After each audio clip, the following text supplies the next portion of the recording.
here, look at the date, August 20th. This was a few days ago. This was sent to me by a good friend, Rhonda. I looked into it, was looking at the website. It's definitely legit. So I'm going to read you guys some of this and where we are headed. So it says, court-ordered quarantine, involuntary arrest, and detention by local health and law enforcement officers. Washington State Statuses, Regulations, Guidelines, and Forms. By Catherine Watt. Okay. So please read this important information. I live in Washington State, and quarantine camps have been built in a lot of places.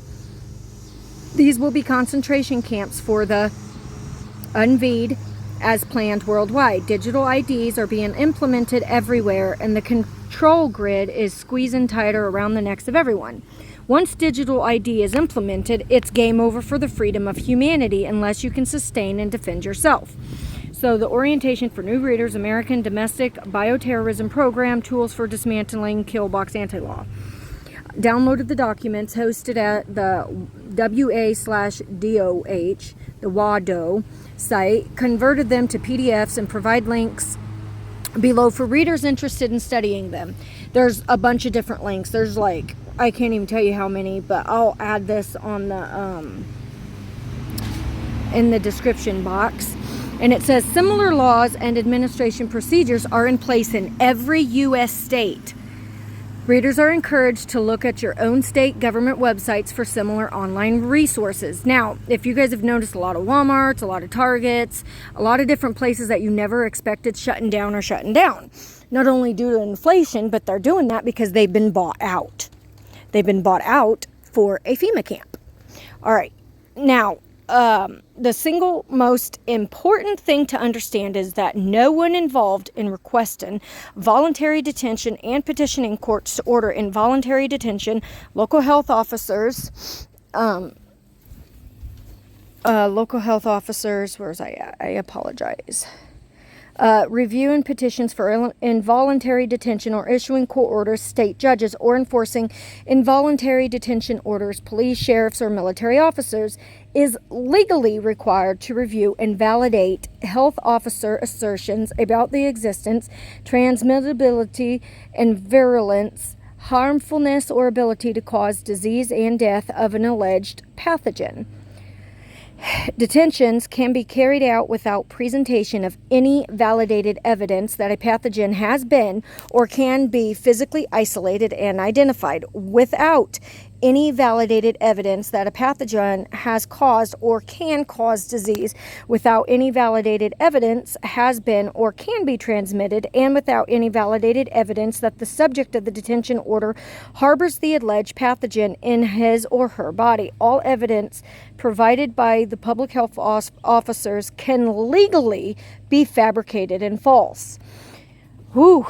All right, this is getting good. So Washington State law, which is 246-100-040, Procedures for Isolation and Quarantine, makes explicit that the non-emergency, generally applicable procedures for detention shall be superseded or preempted by state and federal laws and emergency declarations governing procedures for detention, examination, counseling, testing, treatment, jabbed, isolation, or quarantine for specified health emergencies or specified communicable diseases, including but not limited to tuberculosis and HIV. In other words, even the non-substantive, inadequate due process applicable during alleged local outbreaks of all alleged communicable diseases will not apply during health emergencies as declared without validated evidence by state and federal public health officers. Washington state law provides,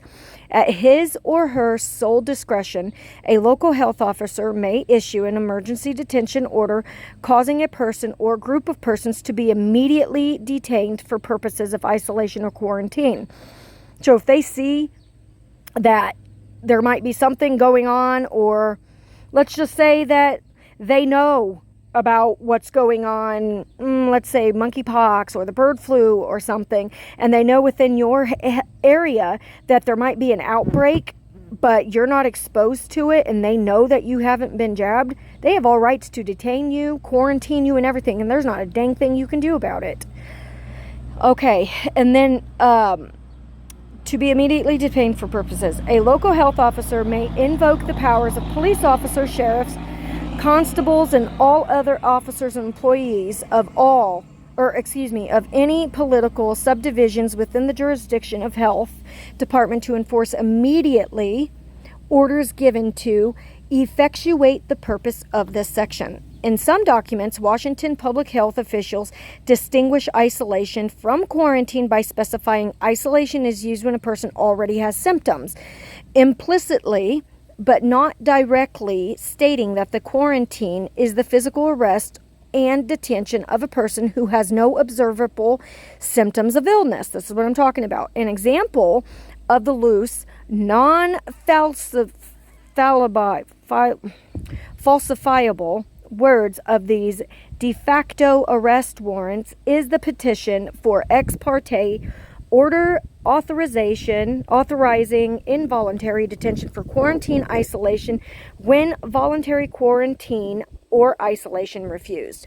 The county or municipality health officer has determined or has reason to believe that the respondent is or are suspected to be infected with, exposed to, or contaminated with the alleged pathogen, which could infect or contaminate others if respondent is or not detained in quarantine or isolated. I'm going to stop there.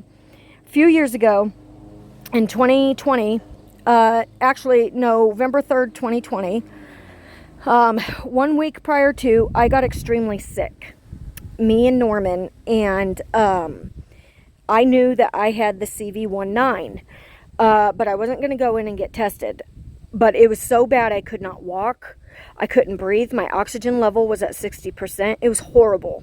Running 105 fever. No joke. I mean, I was sick. I couldn't taste. I couldn't smell. I mean, it was the worst I ever felt in my life. Anyways, my husband took me. They forcefully told me that if I did not comply, sorry about that, the farmers are out taking their silage around, so it's pretty loud around here. But they told me that I was not allowed to leave. Otherwise, they would submit me to the hospital and I would be in quarantine by the CDC for 2 weeks.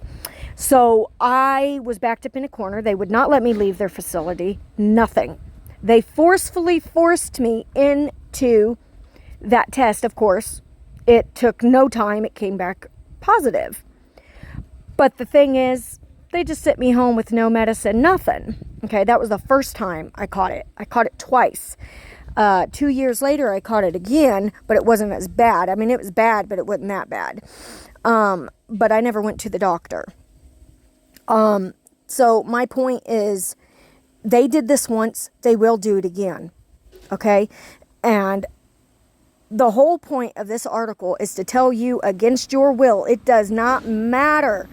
This is coming not just in one state, 2 states, all 50 states. This is coming worldwide. This is how we know that our Savior is coming to ransom us.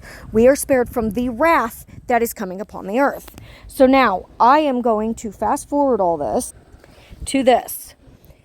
The 2022 through 2026 FEMA Strategic Plan outlines a bold vision and 3 ambitious goals designed to address key challenges the agency faces during a pivotal moment in the field of emergency management. Wide-ranging and long-term, the goals defined in the plan respond to the changing landscapes in which we find ourselves. While some activities in this plan can be quickly realized, some will require efforts through 2026. 2025, we know what begins, Project 2025.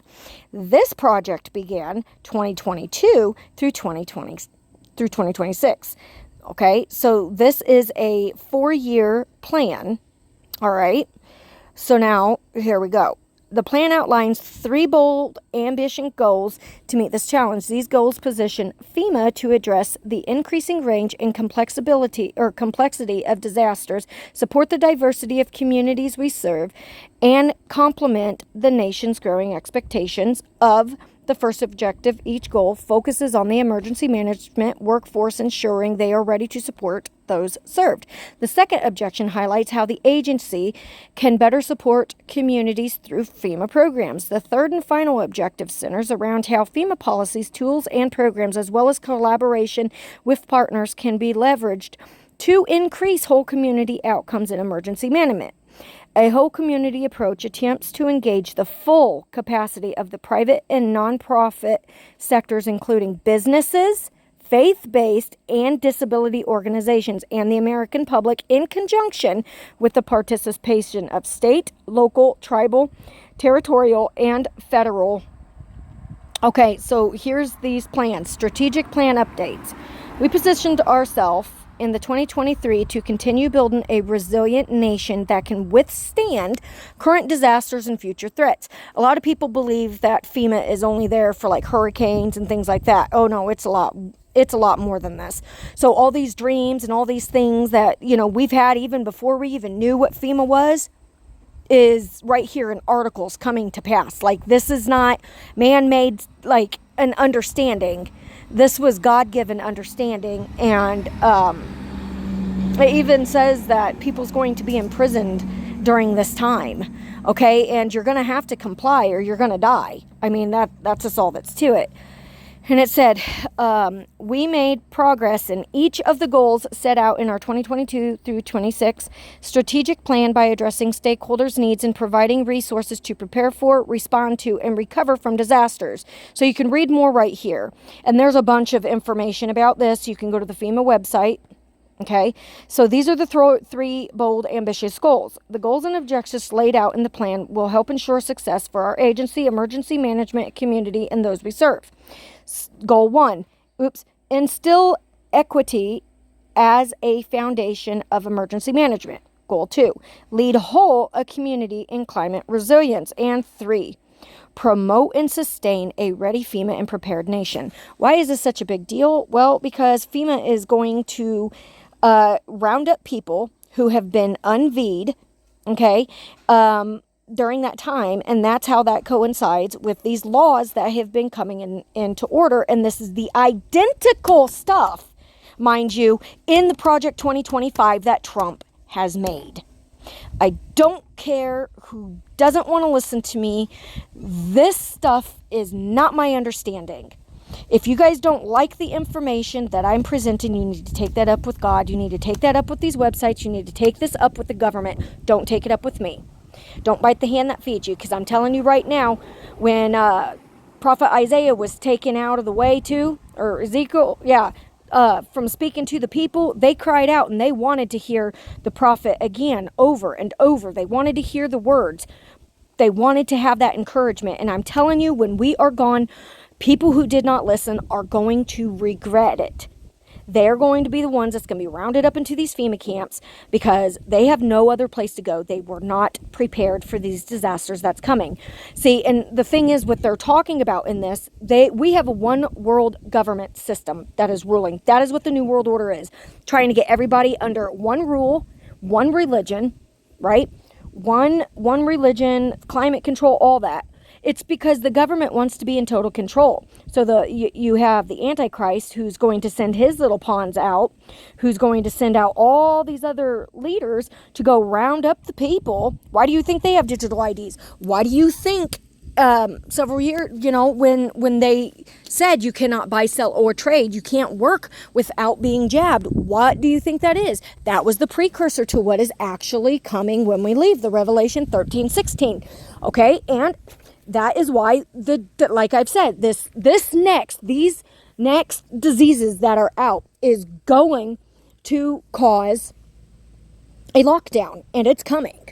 September 1st starts in other countries for the passports again, and it's mandatory this time. You understand where we're at in biblical prophecy? Jesus is about to return, okay? And you guys need to get your hearts, minds, and souls right with him. because you don't want to get left behind for the wrath. Now, I'm going to say this. We are not spared from tribulation. We are spared from wrath. Okay, we're in tribulation times. People are dying left and right. People are being persecuted. They're being martyred. Many people are going through spiritual attacks, demonic attacks, people putting you down, making fun of you, mocking you, telling you, that nobody likes your channel, nobody, listens to you, nobody does this, nobody does that. You're picking apart scriptures and stuff, but little do they realize that those people who's doing that are being deceived and being used greatly by the demons that's manifesting in this world. Deception, you know how a person gets deceived? A person gets deceived because they don't believe in the deception that is deceiving them. They literally believe what they are speaking, and they don't know that they have been deceived. They have been used for another purpose. Okay? That is why God says, do not let anyone deceive you by any means. No one deceive you. The great falling away is occurring now. So many people have lost their faith. So many people they're tired of waiting. But guess what? This is us who have little strength. Okay, we're at the finish line, guys. It won't be too much longer. Y'all feel it. We have Labor Day weekend this weekend coming up. I mean, what more needs to happen for people to wake up? I mean, seriously. It's not going to be too much longer, guys. I'll see you there in the air. As always, God bless and pray over this.